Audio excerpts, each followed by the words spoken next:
ಘನಘೋರ ಘಟನೆ ನಡೆದಿದೆ.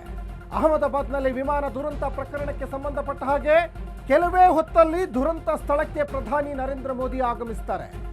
ಆಲ್ರೆಡಿ ಸಾಕಷ್ಟು ಮಾಹಿತಿಗಳನ್ನು ಕಲೆಕ್ಟ್ ಮಾಡಿಕೊಂಡಿದ್ದಾರೆ. ನಿನ್ನೆಯಿಂದನೂ ಕೂಡ ಮೋದಿ ಈಗಾಗಲೇ ಅಹಮದಾಬಾದ್ಗೆ ಪ್ರಧಾನಿ ನರೇಂದ್ರ ಮೋದಿ ಆಗಮಿಸಿದ್ದಾರೆ. ಇನ್ನು ಘಟನಾ ಸ್ಥಳ ಮತ್ತು ಆಸ್ಪತ್ರೆಗೂ ಕೂಡ ಪ್ರಧಾನಿ ನರೇಂದ್ರ ಮೋದಿ ಭೇಟಿಯನ್ನು ಕೊಟ್ಟು ಪರಿಶೀಲನೆ ಮಾಡ್ತಾರೆ. ಸಿವಿಲ್ ಆಸ್ಪತ್ರೆಯಲ್ಲಿ ಗಾಯಾಳುಗಳಿಗೆ ಚಿಕಿತ್ಸೆಯನ್ನು ಕೊಡ್ತಾ ಇದ್ದಾರೆ.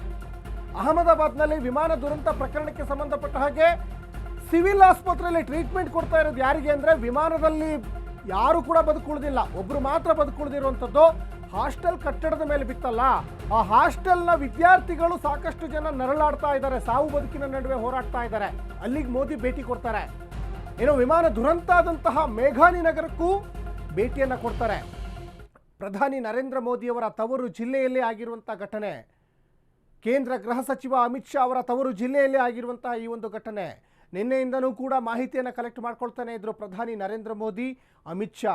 ಆಲ್ರೆಡಿ ಈ ಏರ್ ಇಂಡಿಯಾ ಕಂಪನಿಗೆ ಸಂಬಂಧಪಟ್ಟಂತಹ ಈ ವಿಮಾನಕ್ಕೆ ಏನಾಗಿತ್ತು, ಹಾಗಾದರೆ ಇದಕ್ಕೆ ಸಂಬಂಧಪಟ್ಟಂಗೆ CEO ಕೂಡ ಬಂದು ಸಾಕಷ್ಟು ಘಟನೆ ಪರಿಶೀಲನೆ ಕೂಡ ಮಾಡಿದ್ದಾರೆ. ಸಂಬಂಧಪಟ್ಟಂಥ ಅಧಿಕಾರಿಗಳು ಬಂದು ಪರಿಶೀಲನೆಯನ್ನು ಮಾಡಿದ್ದಾರೆ.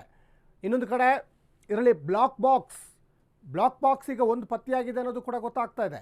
ಇದರಿಂದ ಏನಾದರೂ ಸುಳಿವು ಸಿಗ್ತದ, ಏನಕ್ಕೆ ದುರಂತ ಆಯಿತು ಅಂತ, ಅದ್ರ ಬಗ್ಗೆನೂ ಕೂಡ ಈಗ ಸಾಕಷ್ಟು ಮಾಹಿತಿಗಳನ್ನು ಕಲೆಕ್ಟ್ ಮಾಡ್ತಾ ಇದ್ದಾರೆ. ಜೊತೆಗೆ NDRF ತಂಡ ನಿನ್ನೆಯಿಂದನೂ ಕೂಡ ಕಾರ್ಯಾಚರಣೆಯನ್ನು ಮಾಡ್ತಾ ಇದ್ದಾರೆ. ಜೊತೆಗೆ ದಟ್ಟವಾಗಿ ಹೊಗೆ ಕೂಡ ಆವರಿಸ್ಕೊಳ್ತು. ಅಗ್ನಿಶಾಮಕ ದಳ, NDRF ಸೇರಿದಂತೆ ಅನೇಕ ತಂಡದವರು ಬಂದು ಇಲ್ಲಿ ಸಹಾಯ ಮಾಡಿದರು. ಜೊತೆಗೆ ಅಲ್ಲಿಯ ಸ್ಥಳೀಯ ನಿವಾಸಿಗಳು ಕೂಡ ಸಾಕಷ್ಟು ಹೆಲ್ಪ್ ಮಾಡಿದ್ದಾರೆ ಅನ್ನೋದು ಇಲ್ಲಿ ಗೊತ್ತಾಗ್ತಾ ಇದೆ. ನೋಡಿ, ದೃಶ್ಯಗಳಲ್ಲಿ ಗಮನಿಸ್ತಾ ಇದ್ದೀರಾ ವಿಮಾನ ಬಿದ್ದಂತಹ ಸ್ಥಳ ಯಾವ ರೀತಿಯಾಗಿದೆ ಅಂದರೆ, ಈಗ ಇರಾಕ್ಗಳಲ್ಲೆಲ್ಲ ಈಗ ಬಾಂಬ್ ಬ್ಲಾಸ್ಟ್ ಎಲ್ಲ ಇತ್ತೀಚಿನ ದಿನಗಳಲ್ಲಿ ನಡೀತಾ ಇದೆ.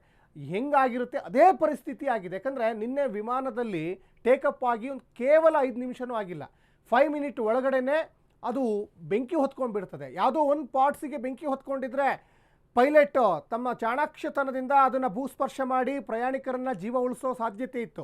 ಆದರೆ ನಿನ್ನೆ ಪೈಲಟ್ಗೂ ಕೂಡ ಆಗಿಲ್ಲ. ಪೈಲಟ್ ಕೂಡ ಅಲ್ಲಿ ಅವರೇ ಸಹಾಯವನ್ನು ಬೇಡಿದ್ದಾರೆ. ಯಾಕಂದರೆ ಮೇಢೆ ಅಂತ ಅವರು ಕೂಡ ಕರೆದಿದ್ದಾರೆ. ಅಂದರೆ ಈ ಪೈಲಟ್ಗಳು ಒಂದು ಕಡೆ ಅವರು ಅಪಘಾತಕ್ಕೆ ಈಡಾದಂಥ ಸಂದರ್ಭದಲ್ಲಿ, ಅವರೇ ಸಂಕಷ್ಟಕ್ಕೆ ಈಡಾದಂಥ ಸಂದರ್ಭದಲ್ಲಿ ಈ ಮೇಢೆ ಅನ್ನುವಂಥ ಪದವನ್ನು ಯೂಸ್ ಮಾಡ್ತಾರೆ. ಅಂದರೆ ನಾನು ಸಂಕಷ್ಟದಲ್ಲಿದ್ದೀನಿ, ನನ್ನನ್ನು ಕಾಪಾಡಿ ಅಂತ.